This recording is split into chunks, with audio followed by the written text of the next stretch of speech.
A month ago, this tractor would have cost $450 to fill up to the top with diesel. Now it costs over $600. Farmers, along with everyone else, are suffering the consequences of constantly rising diesel prices. Gas in Los Angeles just hit $8.21 a gallon at one station. $8 for a gallon of gas. Now the people around the world are panicking because we are not getting diesel.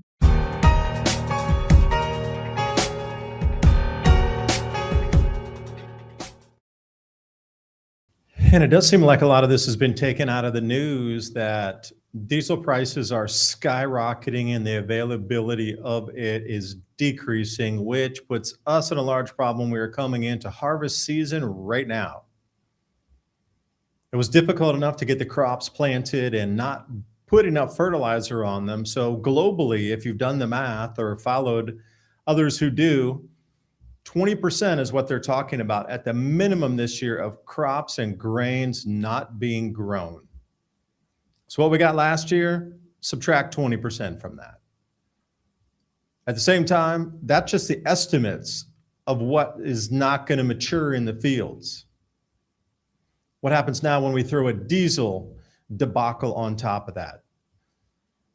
Strait of Hormuz, yeah, it might open tomorrow, maybe on again, off again, but the refineries are being hit around the planet, whether they be the refinery fires just magically in America and in Australia and in Canada, or if it's straight up wartime between Ukraine and Russia and all across the Middle East. We got fires happening in the EU, and diesel exporters are now keeping their supplies in country. So this distillate is another term for jet fuels, diesel fuels, distillates. It's going to get lean. It's going to get really expensive for the harvest season. And a lot of people are asking, okay, well, walk the chain back. If it gets expensive for tractors in the fields, gee, do you think it'll get expensive for 18-wheelers? How about other things that use diesel to keep our world running? That is another linchpin, fertilizers and diesel fuels. And it both seems that they're being taken out at the knees. Nobody's being warned. We should have been told to grow gardens through the summer because the fertilizer debacle across the Middle East, that should have been headline news every day, but it wasn't. So now here we are. Fuel prices national average, gas $3.97, diesel $5.05, but I'm going to say clear the throat. 634 loves Southeast U.S. and 559. That's way above the national average. Diesel $6.99. Come on. And Chevron put it at $7.50. That is way above the national average. So somebody is not reporting correctly. And Germany is just the canary in the coal mine for the rest of the world here. Gas storage, like natural gas, is at 50% in August. They are not going to have enough to get through the winter. Also, diesel prices in Munich, €2.50 per liter. Multiply by 4 because there's 4 liters in a gallon. Actually, a little more. $10 a gallon minimum for diesel prices is what they're looking at. We struggle to keep our country together without political unrest at $5 gas and $7 diesel. What happens when it goes to $10 diesel and $6 gas? A lot of things broke during 2008 and 9 because of that fuel price spike. We are precariously close to all this. There's a reset happening if you haven't noticed it. Our entire world's being remolded. If you didn't notice during like 2018, 19, and then the vid came, and then we got a year breathing room, and now this whole AI and everything's shifting, and then food's getting more difficult. We're not growing as much. The fuels are lean. All the chemicals we need to produce everything, plastics are lean. Our world's just being turned off knob by knob. BASF from Germany should have been the signal that it was all being shut off slowly. You spook a global populace to awareness and movement if you do it at the same time. We're in the pot, the frog, and every lever that gets turned off is another supply chain or another major constituent that keeps our world moving is being shut off piece by piece by piece. And you can see it, all the prices across the world are rising everywhere for everything because all those pieces are being turned off in unison.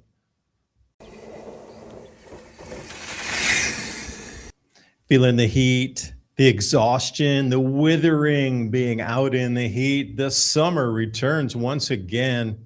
Time to rehydrate. We got hydration that works as hard as you do. Perform Light, got sodium, potassium, magnesium, superfood recovery blend, vitamin C. And as Victory Nutrition International would say, recharge, replenish, recover faster. And if you want to support this channel, support our advertisers. Fatigue-free summer, stay hydrated, Perform Light. Click on that link in the description box below. You know, we've got this perfect diesel storm, so to speak, right? We've got, not only do we have the war with Iran, what's really driving diesel lately has been Ukraine. Ukraine's attacks on Russian refineries. Europe is still dependent on Russian refineries for a lot of their heavy diesel. Now they're looking to the United States to fill that void, and that's driving up prices here as well as around the globe. Distillates, which includes jet fuel, but also diesel, also now below the 5-year range. This is why your gasoline and diesel prices are going up, because we're running out of inventory. Why? Because we're exporting it to the rest of the world to try and keep prices down. And that's the big thing. In Russia, I got another couple slides for you here. Farmers were trading fuel because they can't get the diesel. So if Russia's not going to harvest that much wheat, Ukraine's not going to harvest that much. They're smashing and slashing each other's refineries. Diesel's lean across Europe. Diesel is not being exported out of Russia any longer. They're pulling all the fuels back in, nothing for export. Refineries burning across the planet. This is directly going to impact our crop yields. And when it does, that 20% become 30%, and then prices just run away from there.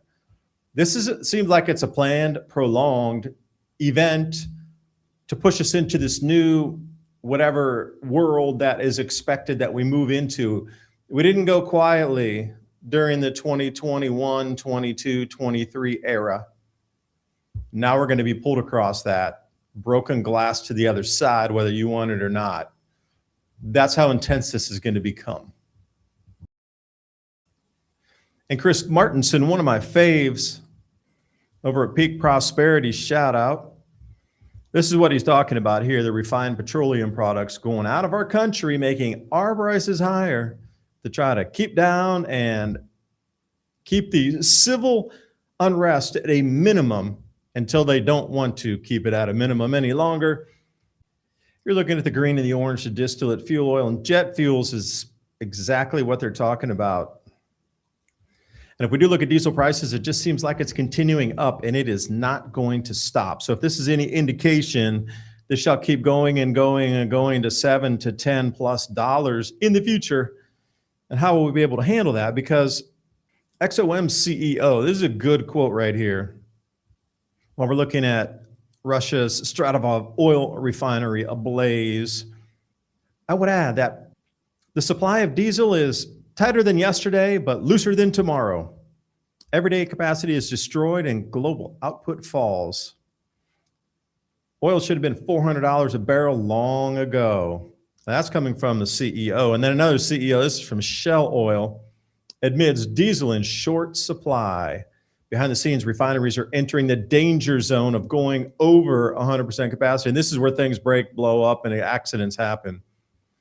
At 102% capacity, this is where you always see these refineries. They'll get too full and the pressure won't work correctly, and boom, and then we got another refinery down. So the Street, picking it up on another interview, was explaining that refiners are now prioritizing jet fuel because they're getting more profit out of that. Jet fuel, they're selling for a higher price. They're putting everything else on the back burner, no pun intended. But refineries are now prioritizing jet fuel production because the prices are higher and they're not producing as much diesel, which is creating that feedback loop as refineries go down and other refineries are producing less. And we got diesel retail prices in the US being kept artificially low. They're pushing for fuel price suppression ahead of the midterms. And after the midterms, they're going to let that pressure off. And man, we are going to see some things just go vertical. And then something not a lot of people are talking about, also the shutdown and maintenance in some of these refineries. Shell CEO coming back in and say they're going to reduce capacity to 93% their quarter for maintenance. They're going to go from 102, which is incredible dangerous anyway. And then they're going to throttle it back to 93. So you can already see there's writing on the wall if you're out there to look. But putting all these pieces together, newscasts don't do that. They just show you one piece, and then, well, you can grab that piece and try to weave it into a story like this. There's a lot of things going on out here that are showing, especially when we get into October, September, October, these wheat harvests coming in, corn harvests as well, soybean harvests. I mean, how much is that going to add to the cost or strand crops in the field because they just can't get it? Ukraine and breadbasket, they didn't grow much this year anyway, but now they got massive shortages of diesel over there. So the government's stepping in to fix prices. I think they're going to put it at 100. I think they're going to lock it at 100. It was around 200, so they're forcing companies to bring the prices down. Others were selling it at about like 88. I saw some interviews, and they're trying to cap it at 100. So the lower, below 100 are going to bring it to 100. Those above are going to bring it to 100. Everybody's going to stabilize at 100. Massive fuel shortages, people rushing out to buy as much as they can. So Ukraine, breadbasket, going to be difficult. Then we got China with the same thing happening, and their harvests have just been destroyed tremendously by rainfalls and hail this season. So they're going to be out on the open market looking for more food as well. So this is just the perfect storm here. Gas prices jump this week as the war in Iran escalates. Right now, a gallon of regular averages $4.11 nationwide. That's up 12 cents from last week. Gas prices are highest in California, lowest in Arkansas. Americans are also experiencing the biggest jump in grocery prices in a half a century, up 33% since 2019. And again, you see that difference in all these prices, the average prices for this newscast and this week and that week, and nothing is stable, that you're being gaslit. These prices are what they're trying to fix them for the local audience to make them not go into a panic.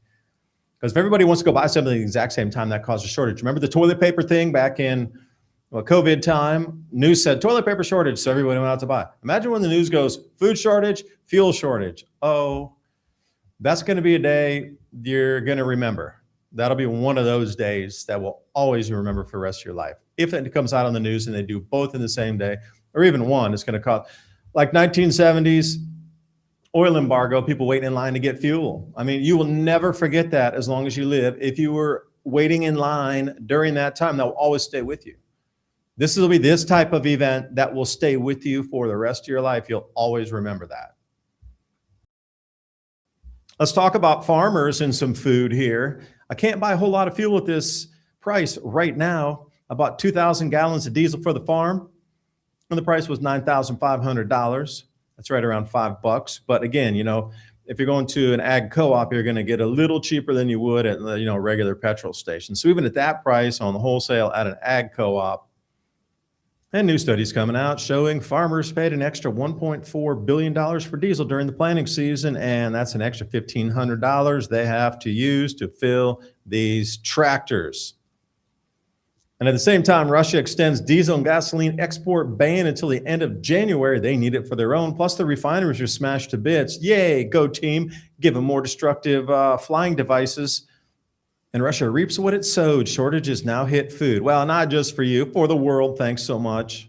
And I'll take you to the highlighted word diesel. It says there's no diesel or money. Farmers are forced to trade with each others to be able to get fuels.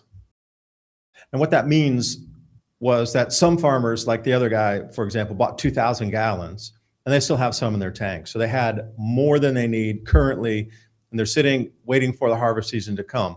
Well, other farmers don't have any, zero, and they need it now just for even the basics to get ready for the harvest season. So they're out there trading to see what kind of fuels they can get. This is the way it is in Russia. And by the way, Russia, main grain exporter on the planet. United States, we went into 150-year lows on grain production this year in the wheat. Australia, struggling, way low. And you just look around and you say that breadbasket, formerly called Ukraine, that's going offline. The amount of food we're not growing, and then all the losses in China are staggering from the floods this year. So you start to add all these on, like there's a loss here, loss there. That's why a lot of analysts are putting it at the minimum, I would say between 19 to say 25% yield loss this year in the grains, specifically wheat and rice. Those two, not so much soy, not so much corn, but wheat and rice, put it right up at that category. Those are major grain staples for a lot of people. When those prices go up that much, it's causing a problem. Food's going to get more expensive. So it's going to slowly grind up. So just get ready for higher prices wherever you look, at least for the next, 6 to 9 months.